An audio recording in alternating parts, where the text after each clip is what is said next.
दोस्तों नमस्कार। आपके अपने दिल से रोहित चैनल में मैं रोहित शर्मा दिल से आप सबका स्वागत करता हूं। दोस्तों, सनी देओल की गदर 3 पिक्चर न जाने कब रिलीज होगी, लेकिन इस पिक्चर के रिलीज होने से पहले राजधानी जयपुर के झोटवाड़ा विधानसभा क्षेत्र में भारतीय जनता पार्टी के टिकट के 2 कद्दावर नेताओं ने जो गदर मचाया हुआ है टिकट नहीं मिलने से, उसके बाद निश्चित रूप से झोटवाड़ा की जो कांग्रेस पार्टी के जो कार्यकर्ता हैं, नेता हैं, और ख़ास तौर से जो लालचंद कटारिया जिन्हें करीब करीब टिकट मिलना तय है, उनके चेहरे पर ज़रूर मुस्कान छा गई है। लेकिन भारतीय जनता पार्टी के जो प्रत्याशी घोषित किए गए हैं कर्नल राज्यवर्धन सिंह, उनके रातों की नींद उड़ गई है। देखिए, जो गदर मचाए हुए हैं झोटवाड़ा विधानसभा क्षेत्र में आशू सिंह सुरपुरा और राजपाल सिंह शेखावत।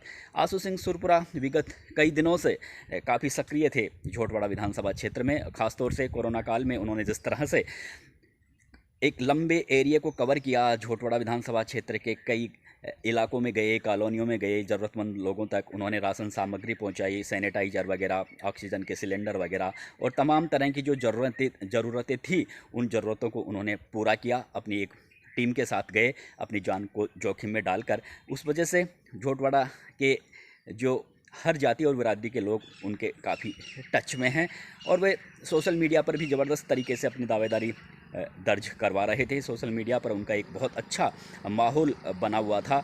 लगातार वे रैली, धरने, जुलूस, ये सभी तरह के कार्यक्रम वो लगातार करते आ रहे थे। और अभी हाल ही में जिस तरह से टिकट नहीं मिलने के बाद उन्होंने जिस तरह से जयपुर में अपना एक तरीके से शक्ति प्रदर्शन किया, उसमें न केवल राजपूत समाज के बल्कि यादव, जाट और सभी ब्राह्मण, वैश्य, सभी जाति के लोगों ने उनका साथ दिया, समर्थन दिया, और एक बड़ी संख्या में लोग जमा हुए। तो उसके बाद में भारतीय जनता पार्टी के जो रणनीतिकार हैं वो काफ़ी चिंता में पड़ गए हैं। खासतौर से कर्नल राज्यवर्धन सिंह भले ही एक स्टार खिलाड़ी रहे हों, ओलंपिक में उन्होंने भारत के लिए मेडल जीता हो, लेकिन जिस तरह का विरोध झोटवाड़ा में उनको लेकर किया जा रहा है, उनकी टिकट को लेकर, उससे उनकी चिंताएं जरूर बढ़ गई है। एक और नेता हैं राजपाल सिंह शेखावत, काफ़ी कद्दावर नेता हैं भारतीय जनता पार्टी के, वसुंधरा राजे के काफ़ी करीबी नेता हैं। वसुंधरा राजे सरकार के शासनकाल में वे बहुत बड़े विभागों की जिम्मेवारी भी संभाल चुके हैं। इससे भी बड़ी बात यह है कि पूर्व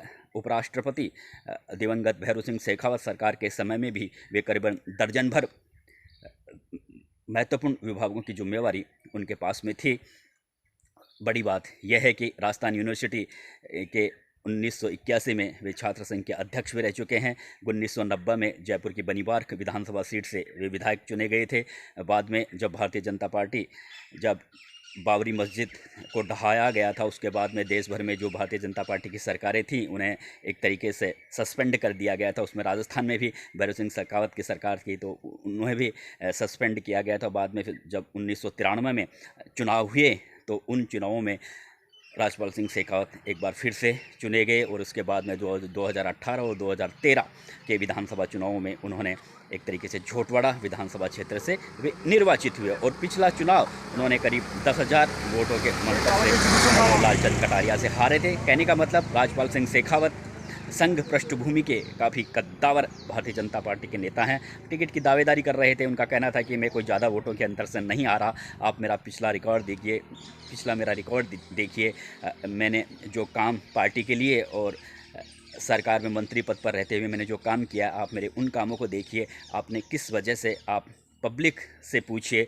मेरे कामों के बारे में, मेरे व्यवहार के बारे में। इन सब तमाम तथ्यों के आधार पर उन्होंने टिकट की दावेदारी की थी। लेकिन कहा जा रहा है वसुंधरा राजे के जो समर्थक थे, एक तरफ राजपाल सिंह शेखावत, दूसरी तरफ विद्याधर नगर विधानसभा क्षेत्र में नरपत सिंह राजवी, दोनों ही राजपूत समाज के थे और दोनों के ही टिकट काट दिए गए। खैर, ये भारतीय जनता पार्टी की अपनी एक रणनीति है, और भारतीय जनता पार्टी अपने तरीके से इस समय विगत एक दशक से काम कर रही है टिकट के वितरण में। वो ये नहीं देख रही है कौन पार्टी में कितना सीनियर है, कितनी बार जीता है। वे आगे के भविष्य को देखते हुए पार्टी के डिसीजन ले रही है, और इसी डिसीजन के मद्देनज़र जहां विद्याधर नगर में दिया कुमारी को टिकट दिया गया भारतीय जनता पार्टी ने, तो यहां से कर्नल राज्यवर्धन सिंह को टिकट दिया गया। लेकिन राजपाल सिंह शेखावत ने भी टिकट की दावेदारी को लेकर जिस तरह से उनके समर्थकों ने जयपुर में अभी हाल ही में एक बड़ा मौन जुलूस निकाला, बड़ी संख्या में लोग शामिल हुए। इसलिए ये जरूर है कि आशू सिंह सुरपुरा और राजपाल सिंह शेखावत दोनों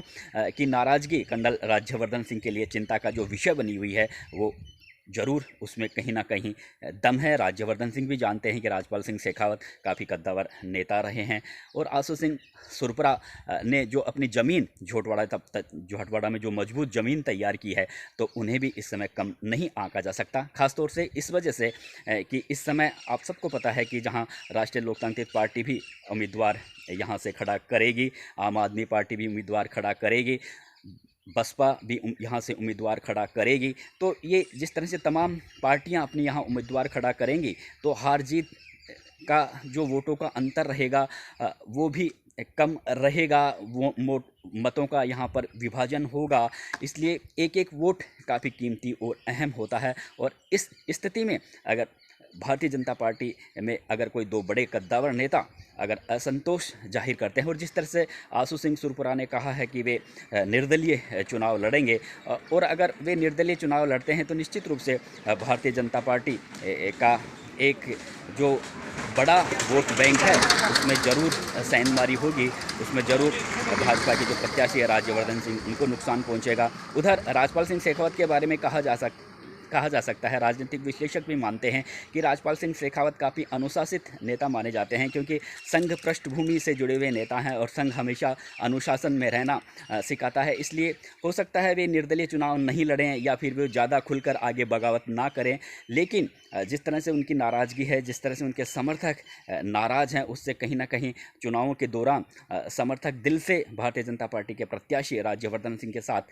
शायद काम नहीं करेंगे। इसलिए जाहिर सी बात है, तो राजपाल सिंह शेखावत के जो परंपरागत जो वोट बैंक है उनसे भी राज्यवर्धन सिंह को नुकसान हो सकता है। कुल मिलाकर ये जो सारी स्थितियां बनी है, इसका पूरा बेनिफिट जो लालचंद कटारिया उन्हें अब टिकट मिलने जा रहा है, करीब करीब उनका नाम तय हो गया है, उनसे फ़ायदा हो सकता है, क्योंकि दो की लड़ाई में तीसरा ज़रूर फ़ायदा उठाता है। वर्तमान में वे कैबिनेट मंत्री हैं, जोटवाड़ा में काफ़ी उन्होंने काम भी करवाया है। हालांकि पहले ये माना जा रहा था, उन्हें ऐसा थोड़ा महसूस हुआ था कि झोटवाड़ा में उनकी ज़मीन खिसक रही है। उन्होंने थोड़ा सा विचार किया था आमेर विधानसभा क्षेत्र से, जहां से पहले उनके पिता राम प्रताप कटारिया विधायक रह चुके हैं, थोड़ा विचार किया था। वे खुद भी 2003 में आमेर से विधायक रह चुके हैं, तो थोड़ा उनका विचार था कि कहीं झोटवाड़ा में मेरी हार ना हो जाए, इसलिए वे आमेर विधानसभा क्षेत्र से चुनाव लड़ना चाह रहे थे। लेकिन बाद में अब वे झोटवाड़ा से ही उनका मन हो गया है चुनाव लड़ने का, और जिस तरह का गदर भारतीय जनता पार्टी में इस समय मचा हुआ है, उसे निश्चित रूप से लालचंद कटारिया